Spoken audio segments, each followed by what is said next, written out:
Hi Tamara, how are you doing today? I'm doing pretty good. How are you? I'm great. How was your week so far? It's going pretty good.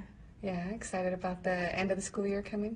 No, I'm not looking forward to it. I have a good group of students this year, and I'm not ready to see them leave. Aww, you're gonna miss them. I am, but I'll still see them. Great. Well, I'm glad you're enjoying your year. It's always sad to come to an end.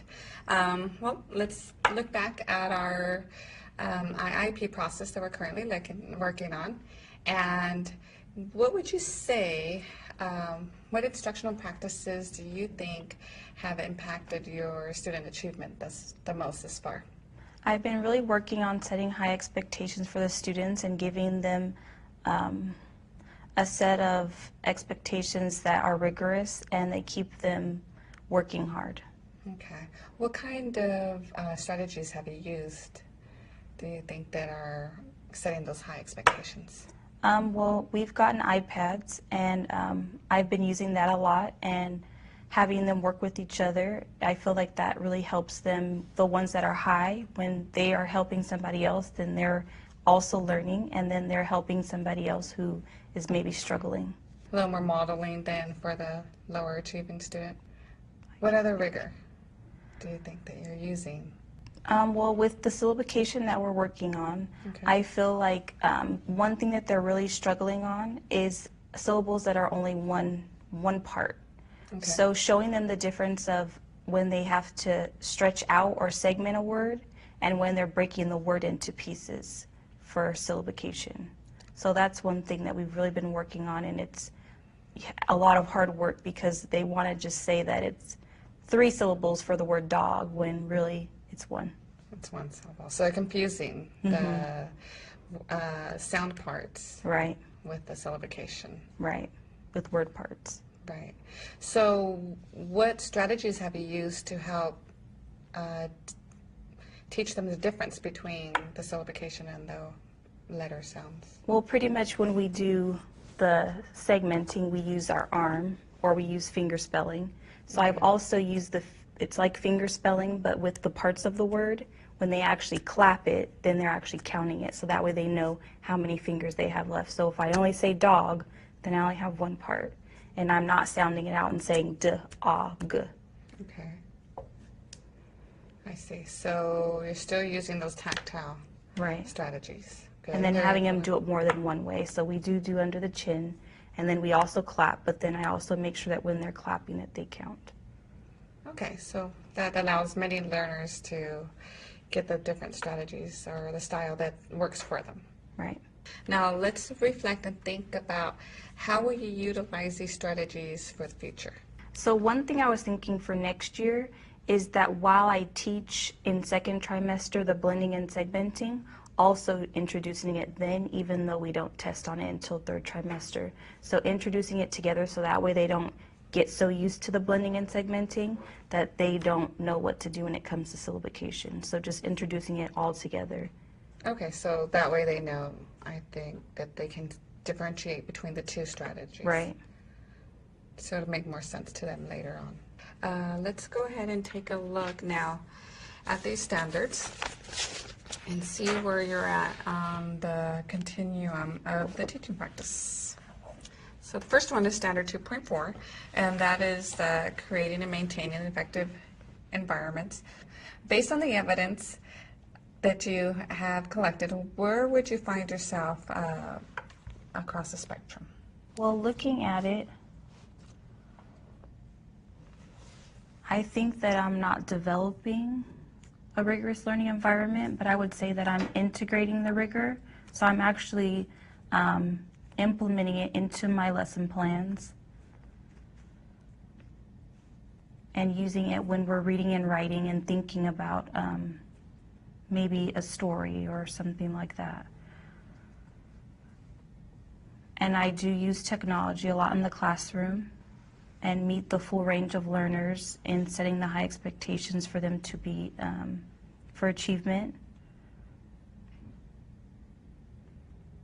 And I think it's a little bit more difficult with the higher order thinking skills with younger students, but I think that that's something that I'm trying to work towards but I think I'm more in integrating than applying. Okay. So you're saying that you're still developing the higher order thinking skills Right. as they are kindergartners. But you feel that you are, at least in this area, with the use of technology and implementing rigor within your lesson planning? Correct. Okay.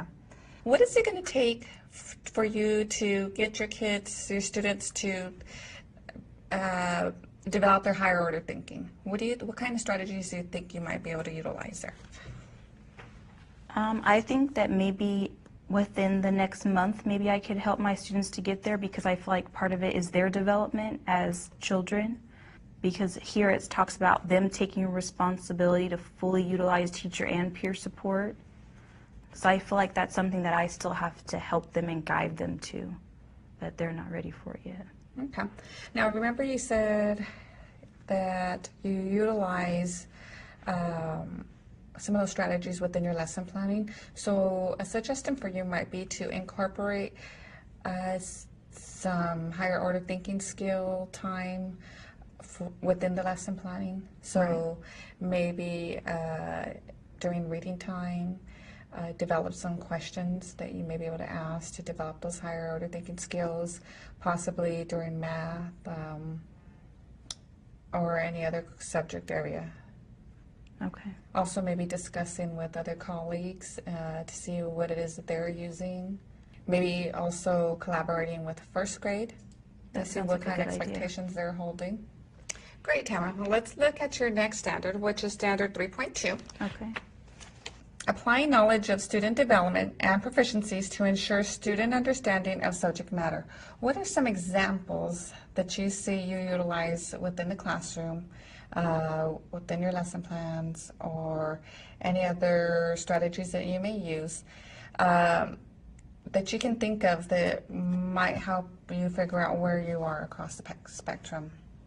Well, one thing with the grid that I use to see where my students are as far as with the different standards in their mastery, I feel by looking at that and seeing how many of my students have mastered the standards so far, and some of those standards are similar to the ones that are in first grade and that they're doing pretty well on those, I think that that's evidence.